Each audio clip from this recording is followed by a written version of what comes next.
welcome to virtualsheetmusic.com and livingpianos.com. I'm Robert Estrin, your host, with a subject today: what is a major scale? Boy, this is a really important subject.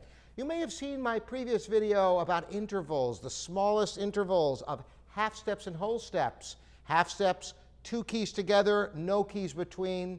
Whole step, 2 keys together, 1 key between. Now, why am I refreshing their memory on this? Because a major scale is simply a series of half steps and whole steps.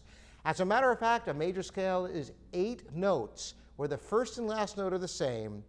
All major scales, by the way, contain all the letter names in order without repeating any. So if you had an A major scale, it's going to have the letters A, B, C, D, E, F, G, A. Or a C major scale is going to have the letters C, D, E, F, G, A, B, C. Well, all major scales have sharps or flats, never both, except for one, which is the C major scale. And I'm going to start with that because it's a beautiful graphical representation of what a scale is. Basically, a major scale, as I said, is a series of half steps and whole steps. It's all whole steps except between the 3rd and 4th note and the 7th and 8th notes, which are half steps. And all major scales are that same series. Now, why is C major so visual? Because the piano keyboard has no black keys between E and F, and no black keys between B and C. So if you start playing all the white keys, they're all whole steps except between the 3rd and 4th and 7th and 8th. 3, 4, 7, 8. So you have your half steps in 3 and 4 and 7 and 8. So then, if you try to build a major scale on any other note, you're going to have put in sharps or flats.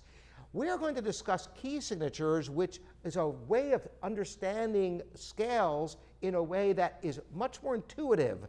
But you can actually figure out all your major scales simply by going through and building whole steps and half steps between 3 and 4 and 78.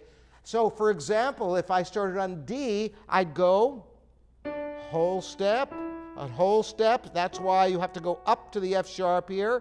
And there's your half step between 3 and 4, 5, 6, 7, because this is still a whole step, and finally 8. That's all there really is to major scales. It's hard to believe the wealth of music based upon those 8 notes. Thanks so much for joining me, Robert Estrin. Next time we're going to discuss relative minor scales. We're going to get into all sorts of interesting theory for you. Thanks for joining me. See you next time here at virtualsheetmusic.com and livingpianos.com.